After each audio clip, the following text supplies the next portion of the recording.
Yes, Chelsea fans, we are back. We are back again for some more Chelsea news. We'll get into a little later on the old heads we are going to sign. It's looking great so far into Xabi Alonso, but first, Cucurella has said bye to Chelsea. It was a heartfelt message on how much Chelsea has meant to him. If we still had him, I'd feel much more confident on us winning the Prem.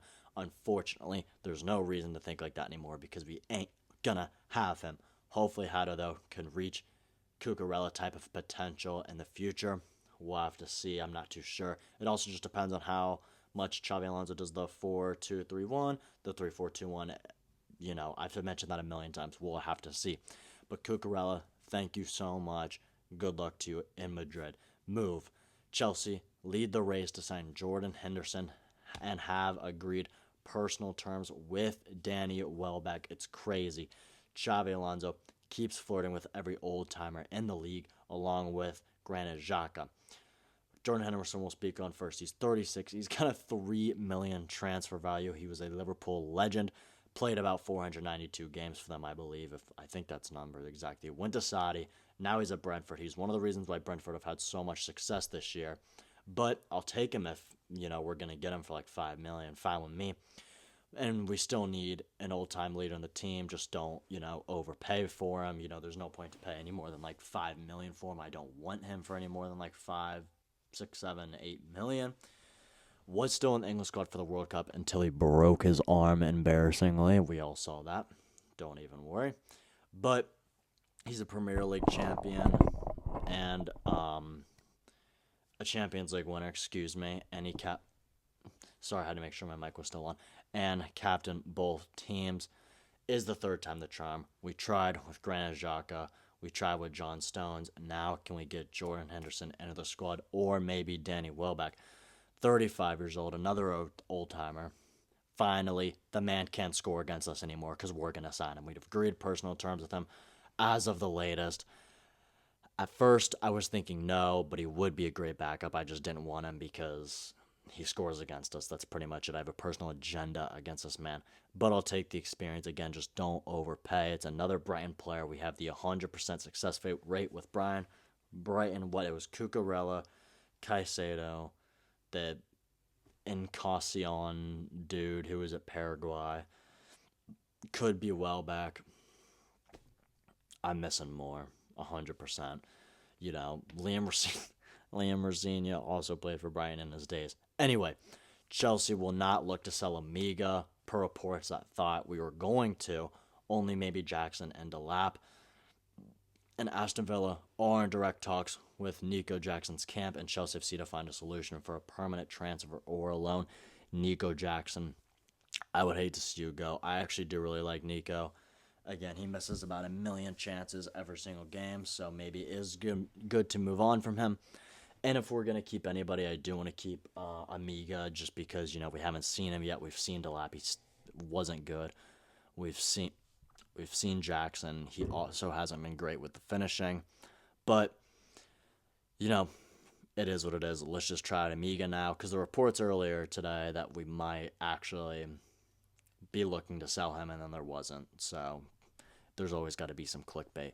But first off, let's look at Delap stats here over the past couple seasons. Okay, Delap, 43 million transfer value on FootMob. He's 23 years old, English, and he played 47 games for us. Had three goals and 4 assists, and 1 goal and 1 assist were actually in the Club World Cup. So do we even count that really as this season? But he had 1 goal in 28 Premier League matches, and that is literally all he had. FA Cup, he had 3 assists, 0 goals. Carabao Cup, nothing. Champions League, the 1 goal against Barca, which is absolutely unreal. Season before, he had the 12 goals in 40 games for Ipswich.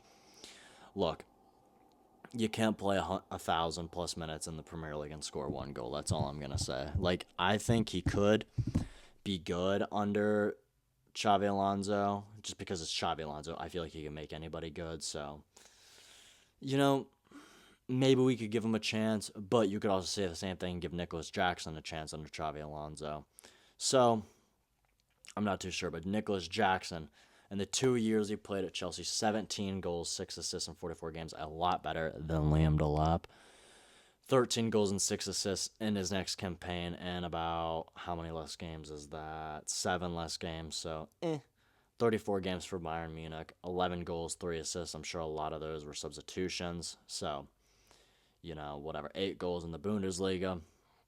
I'd rather keep Jackson over Delap, but if we're going to keep anybody, we should just keep Amiga. I don't even know how to say it, but it is what it is. I'd be glad to see Jackson stay. I wouldn't mind seeing Delap go. It also depends how much we can get for him, because Delap, I doubt we get much for. Anyway, enough about them. We move. John Stones is going to go to Inter Milan. 2-year deal, verbal agreement. That might all be figured out. And it might be completely signed since he's a free agent. But this is why I think, we're looking for an old head, because we're trying to get some sort of old player on the team. I really wanted him. I think he would have been great. But he's injury prone, so maybe this is best, that we don't get him. Good luck to him. Hopefully maybe we can find some more defenders or whatever. We move. Garnacho quote, I think it's also important to play European football competitions. Just got to touch on this real quick. Acting like we weren't going to play European football next season, Garnacho, mate. Oh, he actually stresses me out. I'm glad he's gone, mate. Look, I think it's also important to play European football competitions, mate. Look, good luck to you in Aston Villa. All the best, whatever, but you don't got to be, saying some crap about us, about how we're not in a European competition. We're still Chelsea FC. We're going to be next year. Anyway, Colwell quotes, I feel like the players we've got in our team are ready to do that. With having a manager of this quality now, when it all comes together, we are definitely going to be able to challenge and push for the Premier League. Thank you, El Vice Capitano. This is exactly what you want to see from a player. You want to see a player confident in the manager. Yes, there's PR, whatever, but with this, it just feels like it actually means something. And it's funny, it says, with the manager of this quality now, basically almost saying with Liam or Sr., maybe even Maresca, we didn't have that kind of quality. So, it's great to see. It's as simple as that. Lastly, we move. Chelsea are still very interested in Alex Scott, are considering a new bid after the $64 million was rejected. I wonder what our max bid would be in. We'll have to see if anything else comes to this. Can't say much about him because I don't really know anything about him. And he's mainly a DM. Do we want to spend this kind of money on him? Because Bournemouth said they want 100, I believe, a couple of days ago when we spoke about him. But do we really need him if we want to keep Enzo? I'm not too sure. But just a short one for you guys. I'm sure by tomorrow morning we'll know about Danny Welbeck. We'll know about Jordan Henderson. Maybe we're going to get both. I don't know. But we got Western City today for most people watching, but tomorrow morning for me at 5:45 a.m. I will be up to watch the first 15 minutes-ish. Then I unfortunately got to start getting ready for work. I'll be able to watch the whole first half. Then I got to skedaddle. So I don't even know if I'll make a post-match video because there's really no point since I'm not watching the game. But the Tottenham game that Saturday is once again at 5:45 for me. You best believe my booty will be up for that. If you guys have made it this far, make sure you like, subscribe, because we are going to be the best ever Chelsea YouTube channel. Goodbye.